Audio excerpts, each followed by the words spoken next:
Hello, everybody. Welcome to this bullet revision series for CA Final Direct Taxes and International Taxation. आज ना हम क्या करने वाले हैं, हाँ, जब मैट और एएमटी के प्रोविजंस को कंसेप्चुअली बुलेट स्पीड में रिवाइज कर लेंगे ताकि ये आपके लिए बहुत ही पावर पैक्ड और एफिशिएंट रिवीजन बन जाए। सर ये बुक कहाँ से मिलेगी? इस बुक को ना मैंने पब्लिकली सर्कुलेट कर रखा है अपने टेलीग्राम चैनल पे। आप आइए टेलीग्राम चैनल पे, वहां पे आपको मिल जाएगी। टेलीग्राम चैनल का लिंक मैंने डिस्क्रिप्शन में दे रखा है, बिल्कुल आइए, आपका स्वागत है।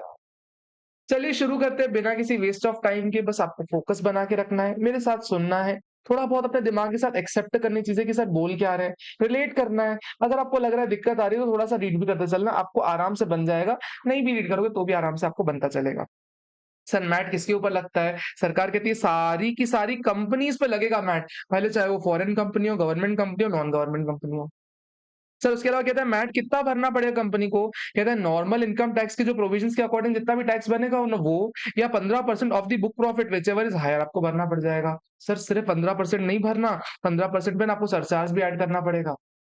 ध्यान देना, अगर sir book profit greater than sir 1 crore है, ग्रेटर देन 1 करोड़ है ना, तो आपको 7% का सरचार्ज देना पड़ेगा। और अगर ग्रेटर देन 10 करोड़ है तो उस केस में ना 12% का सरचार्ज देना पड़ेगा। और सही, अगर आप फॉरेन कंपनी हो ना और ग्रेटर देन 1 करोड़ है तो फिर आपको 2% का सरचार्ज देना पड़ेगा, और ग्रेटर देन 10 करोड़ का बुक प्रॉफिट है तो 5% का सरचार्ज देना पड़ जाएगा। इसके अलावा सर एजुकेशन सेस मैंडेटरी है, ये ऐड करने के बाद जो फिगर आएगा ना सर, उस पे आपको मैट वही वही आपके लिए मैट बन जाएगा। सर मैंने बोला 15% ऑफ बुक प्रॉफिट। अब ये बुक प्रॉफिट क्या है, इस पे क्या आप इसको कैसे निकालते हैं, इसके लिए पूरी कहानी है, इस पे फोकस अपने को ज्यादा रखना है। सर बुक्स ऑफ अकाउंट्स का प्रॉफिट था, कहता है profit as per PNL, companies act के अकॉर्डिंग जो पीएनएल बना रहे हो ना, शेड्यूल 3 के अकॉर्डिंग जो पीएनएल बना रहे हो ना, उसका सर पीएनएल पकड़ो, उसके प्रॉफिट को पकड़ो। सर प्रॉफिट को पकड़ लोगे आप, उसको बिल्कुल जकड़ लो। उस प्रॉफिट में ना कुछ कुछ एडजस्टमेंट्स करने हैं। सर क्या एडजस्टमेंट करने, सुनते चलना मेरे साथ। सबसे पहले बोलता है, सर अगर आपने कोई प्रॉफिट में से डिफर्ड टैक्स माइनस कर रखा है, ना बाबा ना, गलत बात, तुमको डिफर्ड टैक्स माइनस नहीं करना चाहिए था। सर डिफर्ड टैक्स आपका कोई खर्चा थोड़ी होता है, आपने जबरदस्ती प्रॉफिट कम किया है, उस पे मैट भरो। और अगर सर डिफर्ड टैक्स की इनकम माइनस ऐड कर रखी है तो हम डिफर्ड टैक्स पे वैसे भी आपको डिडक्शन दे नहीं रहे, तो उसको इनकम पे थोड़ी टैक्स करेंगे। अगर इनकम ऐड कर रखी है तो माइनस कर दो। सेकेंड पॉइंट कहता है, अगर ना आपने प्रॉफिट से पीएनएल के थ्रू आपने रिजर्व क्रिएट कर दिया ताकि आपके प्रॉफिट कम बने और मैट कम भरना पड़े, सरकार कहती है जितने भी आपने रिजर्व्स में ट्रांसफर कर रखे हैं ना पैसे सर पीएनएल से, सर उसको आप ऐड बैक कर दो, क्योंकि उन रिजर्व्स पे तो मैट लेंगे ही नहीं। लेकिन सरकार एक और चीज कहती है कि अगर ना, अगर आपने पीएनएल में वापस ट्रांसफर करके कुछ रिजर्व्स, तो कायदे से उसपे तुम पहले मैट भर चुके हो ना, तो उसपे पहले मैट भर चुके हो ना, तो उसपे मैट भर चुके हो तो उसपे डायरेक्टली वाप माइनस कर दो। यानी क्या कहता है कि अगर कोई रिजर्व्स जो आपने पीएनएल से क्रिएट कर रखे हैं, आपका उद्देश्य क्या था कि आप टैक्स बचा लो, आप मैट बचा लो, इसलिए आपने रिजर्व्स क्रिएट करे ताकि पीएनएल में खर्चा दिखा सको, सर उसको एड बैक करना पड़ेगा। और सर अगर जबरदस्ती किए हुए रिजर्व्स आपको अलाउ नहीं कर रहे हैं तो उसकी इनकम भी आपको टैक्सेबल नहीं कराएंगे, अगर आपने जबरदस्ती पीएनएल में क्रिएट कर रखी है तो। सर अगर आपने कोई एग्जेम्प्ट इनकम कमा रखी है ना, एग्जेम्प्ट इनकम पे तो वैसे ही कोई टैक्स नहीं लगता, तुमसे मैट क्यों लेंगे? सरकार कहती है एग्जेम्प्ट इनकम को आप माइनस कर दो इनकम से, उसमें मैट नहीं लेने वाले। लेकिन सरकार कहती है अगर तुमने एग्जेम्प्ट इनकम पीएनएल में डाल रखी है, अगर हम उस पर टैक्स नहीं ले रहे तो एग्जेम्प्ट इनकम के जितने खर्चे हैं ना, हम उनको भी डिसअलाउ करेंगे, इसलिए इनको भी एड बैक यहाँ पे कर दिया। सर कहता है अगर आपका कोई एओपी में शेयर मिल रहा है, सर एओपी में शेयर कोई इनकम मिल रहा है, share of income from AOP मिल रहा है, सर उस केस में वो इनकम एग्जेम्प्ट रहती है, सर उस पे तो मैट लेंगे नहीं आपसे, वैसे भी इनकम एग्जेम्प्ट है सर, मैट नहीं लेंगे उस पे। सर अगर मैट नहीं ले रहा है उस पे तो उसके खर्चे भी डिसअलाउ आपको कर देंगे, उसके खर्चे भी आपको एड बैक करने पड़ जाएंगे। उसके अलावा ध्यान से सुनना, अगर कोई कंपनी है जिसको ना सर 115 बीबीएफ में, सर कोई भी एसएससी जिसको 115 बीबीएफ में रॉयल्टी पे सर कम रेट से टैक्स भरना पड़ता है, 10% से टैक्स भरता है वो 115 बीबीएफ में। एक बात बताओ, वैसे मैट 15%, उससे तुम 10% टैक्स ले रहे हो, सर उस 10% वाली इनकम पे डायरेक्टली इनडायरेक्टली तुम मैट कैसे ले सकते हो? सरकार कहती है जो भी 10% रेट वाली इनकम है ना रॉयल्टी की, उसको तुम अलग कर दो, उस पे मैट मत भरना। फिर कहती है सरकार रॉयल्टी कमाने के लिए जो तुमने खर्चे पीएनएल में डाल रखे हैं ना, उसको भी माइनस कर दो, क्योंकि जब तुमसे इनकम पे मैट नहीं ले रहे तो खर्चे कैसे अलाउ कर देंगे, उसको भी ऐड बैक कर दो। फिर बात करता है, सर अगर कोई फॉरेन कंपनी है ना, एक फॉरेन कंपनी है जिसकी कोई-कोई income sir less than 15% taxable है। यानी हमने पढ़ा नहीं है सर 115 ए में हमने देखा हुआ था सर, इंटरेस्ट की इनकम सर 5% से 3-4 जगह पे टैक्सेबल हो जाती है। डिविडेंड की इनकम 10% से टैक्सेबल हो जाती है कई बार। सर ये इनकम जो कम रेट से टैक्सेबल हो जाती है ना सर, इन पे मैट कैसे ले लोगे? वैसे ही इनकम कम रेट से टैक्सेबल, तुम ज्यादा रेट से कैसे टैक्स लगा सकते हो? सरकार कहती है कोई बात नहीं बाबू, कोई बात नहीं, अगर कोई कंपनी है ना, फॉरेन कंपनी है ना, जिसकी कोई भी इनकम लेसर देन 15% से टैक्सेबल है ना, उस इनकम को आप एक्सक्लूड कर दो, उससे मैट नहीं लेंगे। सर कहता है उससे रिलेटेड जो खर्चे डाल रखे हैं ना उस कंपनी ने, वो भी आप निकाल लो, उस पे भी मैट नहीं लेंगे।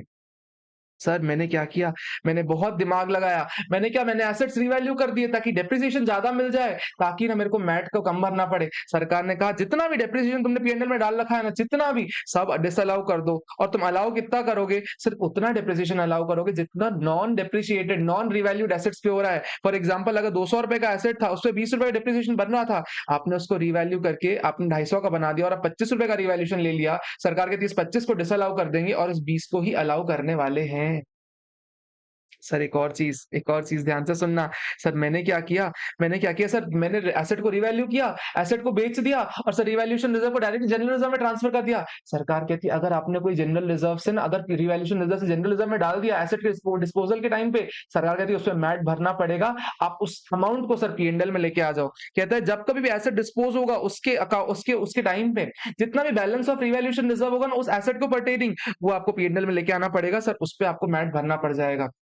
सेम यहाँ पे कहता है सर अगर ट्रांसफर फ्रॉम रिवैल्यूएशन अगर आपने पी&एल में जबरदस्ती ट्रांसफर कर रखा है तो सर उस पे हम आपसे मैट नहीं लेंगे। कितने भी मैट नहीं लेंगे। सर कहता है to the extent of depreciation on revalued assets. यानी सर अगर आपने 50 लाख रुपए सर पी&एल में ट्रांसफर कर रखा है लेकिन सर रिवैल्यूएशन एसेट्स पे सर 40 लाख का ही आपने अगर डेप्रिसिएशन क्लेम कर रखा है सर, तो आपको 40 लाख की इनकम में रिडक्शन मिल जाएगा। ये सब आपने बहुत डिटेल में फास्टर बैच में और पावर बैच में कवर कर रखा है। इसके अलावा बहुत शानदार चीज़ों के बारे में बात करता है। सर ध्यान से सुनना ये पॉइंट, सर ध्यान से सुनना होता क्या? सर एक बिज़नेस ट्रस्ट है। बिज़नेस ट्रस्ट की एक होती है एसपीवी। सर बिज़नेस ट्रस्ट की एसपीवी में ना सर उसकी कितनी होल्डिंग होती है? ग्रेटर देन 50% की शेयर होल्डिंग होती है। सर बाकी 49% किसी और के पास होगी। बाकी 49% किसी और के पास होगी। सर ये 49% जब किसी और के पास होती है, तो बिज़नेस ट्रस्ट बोलती है, "अरे ओ ओनर सुनो, ये यूनिट्स मेरे को दे दो, उसके बदले मेरी यूनिट्स रख लो बिज़नेस ट्रस्ट की।" बिज़नेस ट्रस्ट क्या बोलती है, "मेरे को कंपनी की एसपीवी की शेयर्स दे दो और तुम मेरे से बिज़नेस ट्रस्ट की यूनिट ले लो।" सर ये एग्जेम्प्ट ट्रांसफर हो जाता था। ये एग्जेम्प्ट ट्रांसफर हो जाता था। For example sir share holder के पास यूनिट्स का वैल्यू थी ₹100 सर, लेकिन इसको मिल रही बिज़नेस ट्रस्ट की यूनिट सर ₹120। सर ये गेन हो गया। सरकार कहती है नोशनल गेन है, इस पे हम आपको मैट नहीं लगाएँगे। ऑल्सो सरकार कहती है अगर आप इस 120 के शेयर्स को ना साल के एंड में सर रीवैल्यू करते हो और फिर से नोशनल गेन निकालते हो 150 तक में, सर इस नोशनल गेन पे भी आप पे टैक्स नहीं लगाएंगे। सरकार कहती है लेकिन जब आप इस एसपीवी की यूनिट्स को जब आप इस बिजनेस ट्रस्ट की यूनिट को सेल करते हो ना, फॉर एग्जांपल ₹180 में सेल कर रहे हो ना, सरकार कहती है ₹100 की आपकी वैल्यू थी, आपने 180 बेचा ना, तब ₹80 पे आपको नेट में मैट लगा देंगे, तब 80 में आपको मैट लगाने हैं। यानी जब आपका एग्जेम्प्ट ट्रांसफर होता है या फिर नोशनल गेन होता है ना सर, उस नोशनल गेन पे मैट नहीं लगाएंगे, लेकिन जब एक्चुअल गेन होगा ना on the transfer of SPV sir, उस केस पे मैट लगा देंगे। एक बार इस पॉइंट को पढ़ो क्या कह रहा है?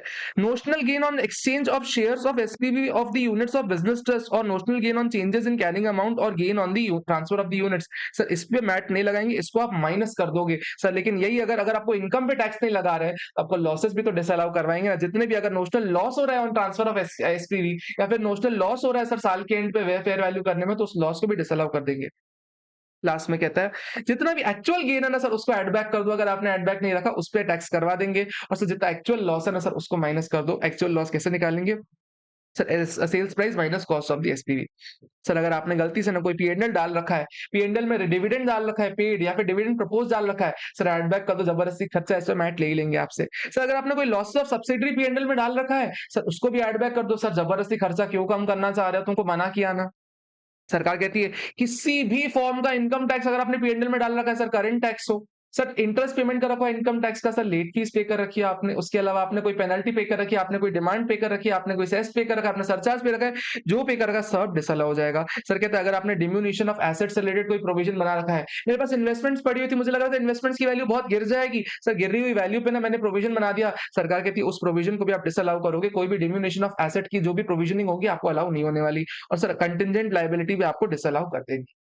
नेक्स्ट कहता है सर अगर आपने अपने पी&एल में कोई सिक इंडस्ट्रियल यूनिट का प्रॉफिट डाल रखा है, सरकार कहती है अरे कोई दिक्कत नहीं, और सिक इंडस्ट्रियल यूनिट है ना, वैसे ही वो सिक है, उस पे मैट थोड़ी ले लेंगे। सरकार कहती है उसको निकाल दो, उसके प्रॉफिट को हम मैट कैलकुलेशन में नहीं कंसीडर करेंगे। ये 2 पॉइंट इंपॉर्टेंट है।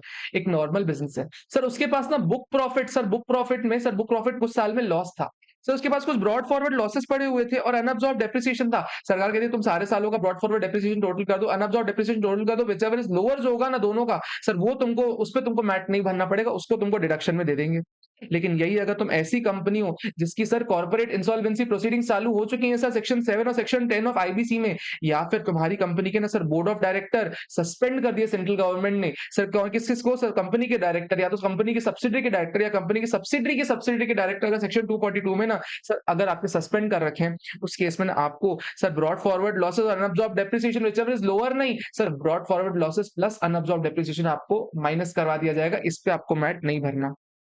सिर्फ़ और सिर्फ़ 13 के 13 ही एडजस्टमेंट थे।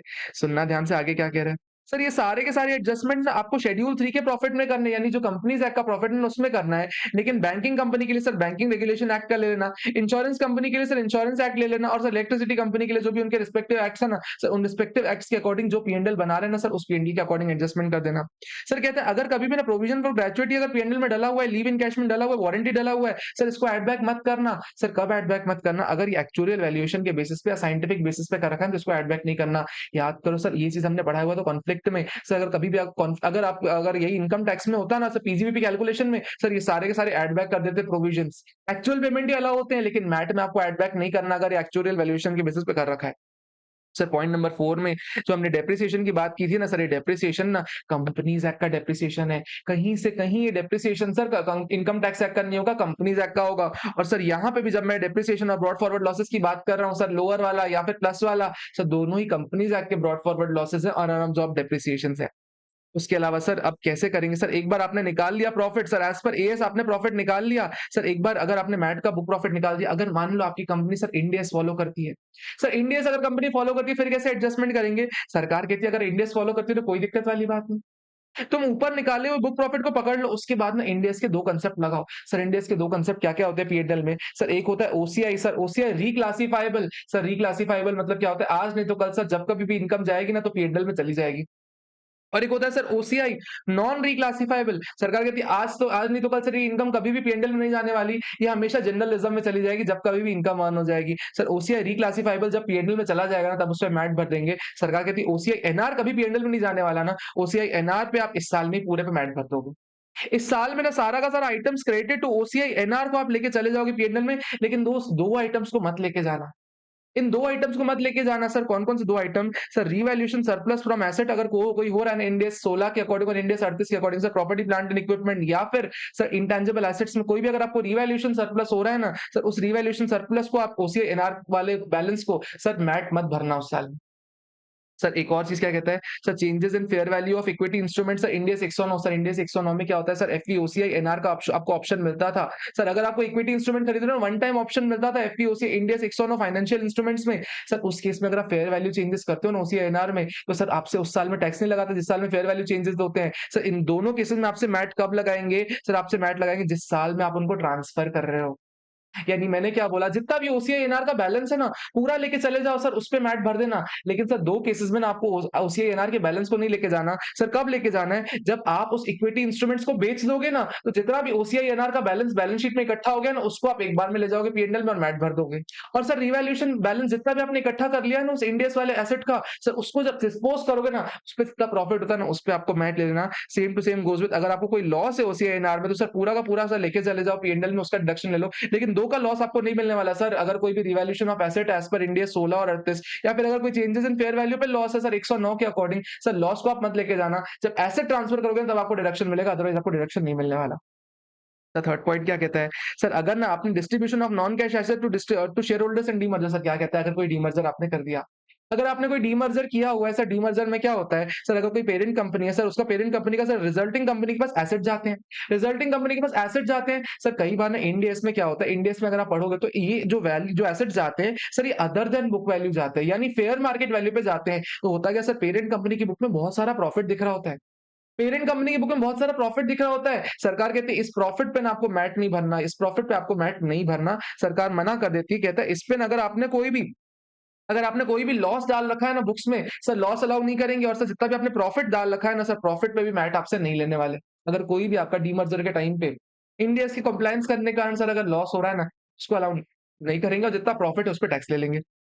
सर फिर क्या कहता है, 1/5 of the transition amount on the conversion state, जितना बैलेंस है ना वो ले लेंगे। सर ट्रांज़िशन अमाउंट कन्वर्जन से सुनना ध्यान से क्या होता है। सर मेरे ऊपर इंड एस लगने लग गए सर प्रीवियस से 23-24 में। प्रीवियस से 23-24 में मेरे ऊपर इंड एस लगने लग गए। सर यानी मैं कह सकता हूँ कि 31st मार्च 2024 की जो बैलेंस शीट है, सर वो मेरी इंड एस के अकॉर्डिंग बनेगी।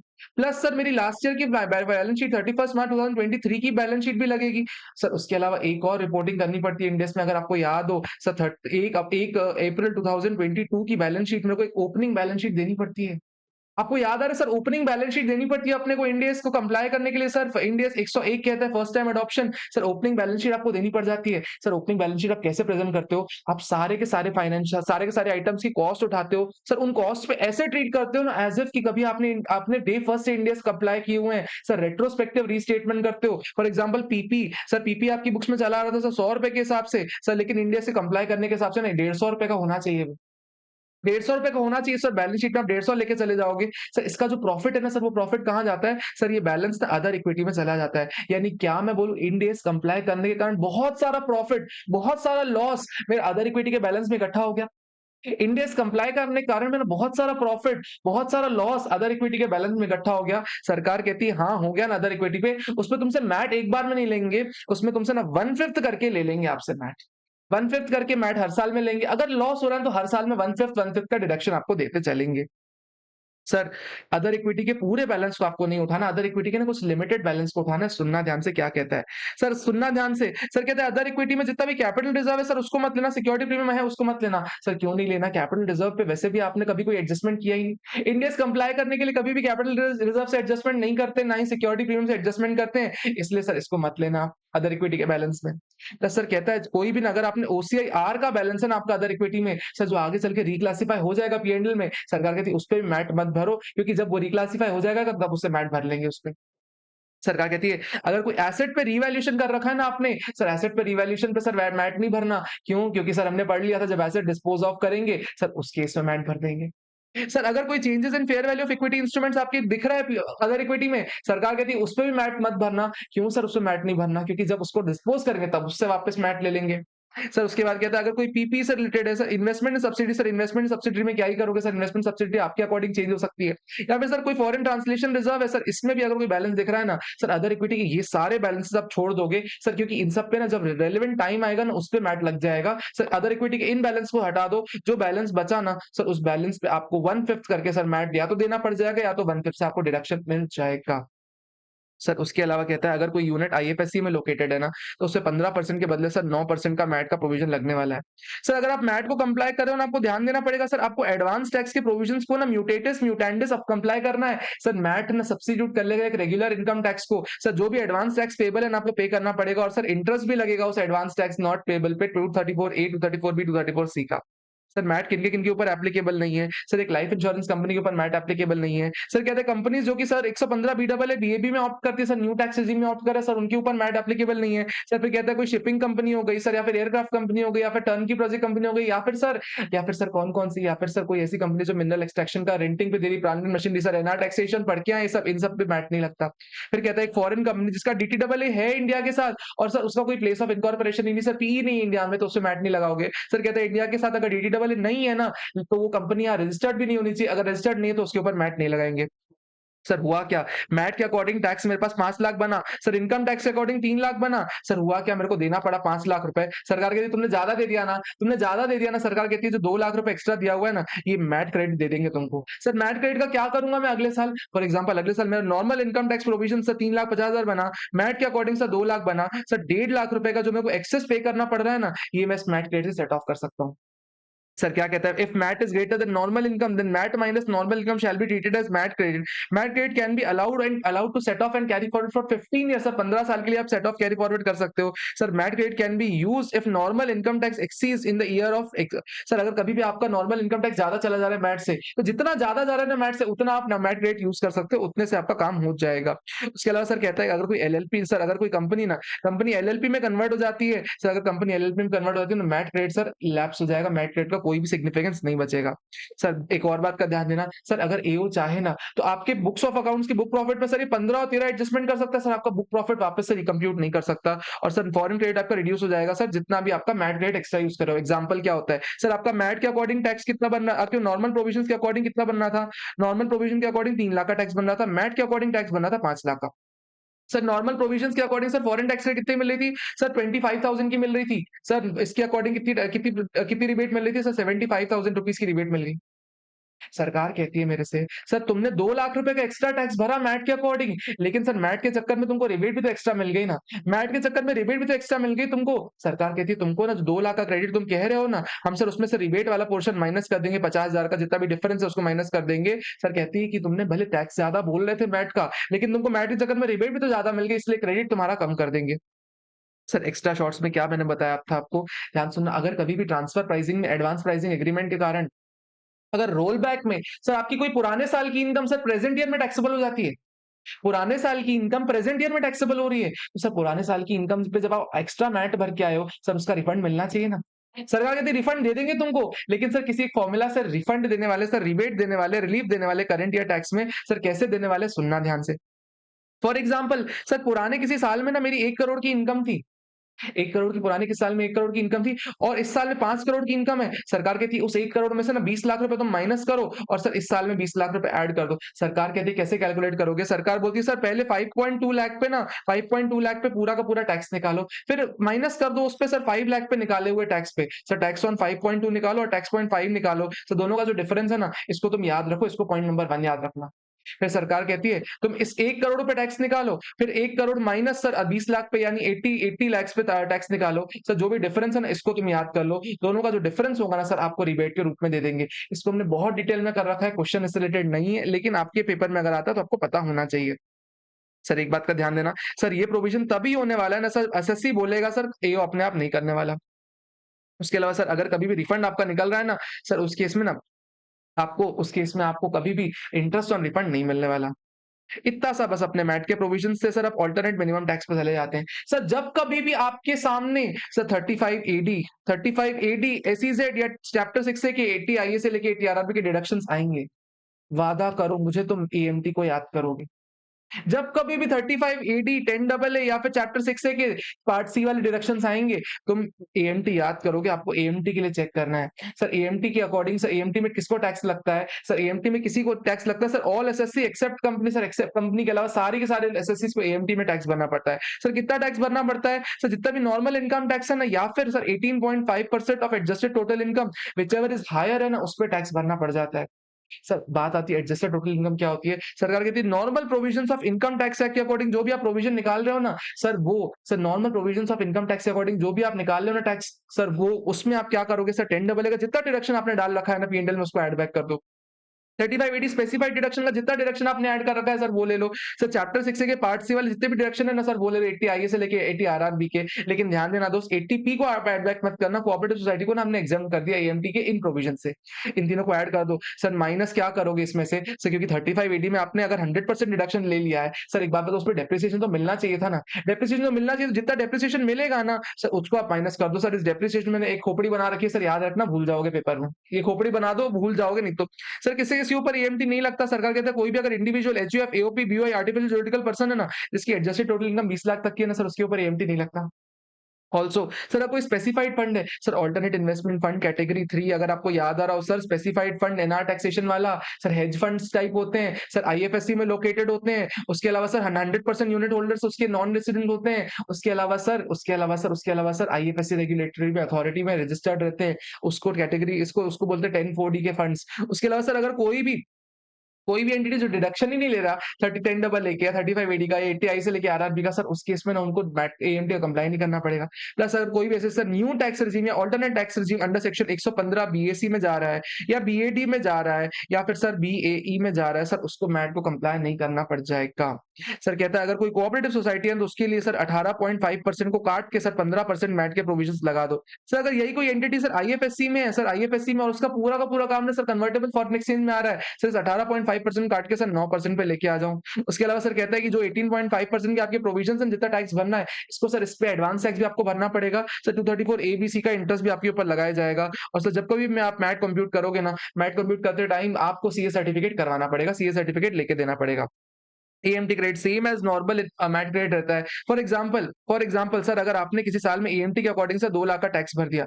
सर नॉर्मल प्रोविजंस के अकॉर्डिंग सिर्फ 1 लाख रुपए का ही टैक्स बन रहा था। सर 1 लाख रुपए आप क्रेडिट में लेके जा सकते हो। अगले साल में कभी भी अगर आपका ये नॉर्मल प्रोविजंस के अकॉर्डिंग टैक्स ज़्यादा आ रहा है, तो जितना एएमटी से ज़्यादा आ रहा है ना, सर उतने पे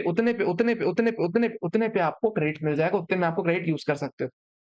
सर एएमटी क्रेडिट कितने साल के लिए यूज़ करते हो सर? 15 साल के लिए यूज़ कर सकते हो। सर अगर आपके पास एएमटी एप्लीकेबल नहीं है अगले साल में तो भी आप कैरेट क्रेडिट तो कैरी फॉरवर्ड कर ही सकते हो। सर कहता है अगर फॉरेन टैक्स रेट आपको मिली हुई है ना तो उसका कैसे ट्रीटमेंट करेंगे? एग्जांपल देखना नॉर्मल इनकम टैक्स है 3 लाख रुपए। नॉर्मल इनकम टैक्स 3 लाख रुपए सर एएमटी 5 लाख रुपए लग रहा है। सर नॉर्मल इनकम टैक्स में ना फॉरेन टैक्स रेट कितने की मिल रही है? फॉरेन टैक्स रेट मिल रही है 50,000 रुपए की। तो सर एएमटी के कारण सर क्योंकि ज़्यादा टैक्स है ना इसलिए क्रेडिट कितनी मिल रही है? सर क्रेडिट 75,000 की मिल रही है। सर एएमटी के कारण सर मेरे को टैक्स कितना ज़्यादा लग रहा है सर 2 लाख रुपए का ज़्यादा टैक्स लग रहा है। सरकार तुम बोल रहे हो कि सरकार को कि 2 लाख रुपए क्रेडिट दे दो। सरकार कहती है बेवकूफ़ समझ रखा है। सरकार कहती है कि अगर 2 लाख रुपए तुमको क्रेडिट 2 लाख रुपए का तुम क्रेडिट माँग रहे हो, एएमटी के चक्कर में 25,000 रुपए का तुमको सर वो भी तो ज़्यादा मिल रहा है, टैक्स क्रेडिट तो ज़्यादा मिल रही है ना। तो 25,000 रुपए तुम माइनस कर दो, इसको माइनस कर दो, तुमको क्रेडिट कितना ही देंगे 1,75,000 का दे देंगे। That was all from my side. MAT AMT में इस तरह कुछ भी नहीं, इतना अगर आपको समझ में आ गया ना, आप तहलका मचा लोगे। इससे रिलेटेड क्वेश्चन आंसर्स भी ऑन द वे है, क्वेश्चन आंसर्स भी आपको मिल जाएँगे। अच्छे से आपको पढ़ाई करनी है। कोई भी कंसेप्चुअल अंडरस्टैंडिंग में दिक्कत आ रही हो, टेलीग्राम चैनल पे आओ, I will be there to answer you.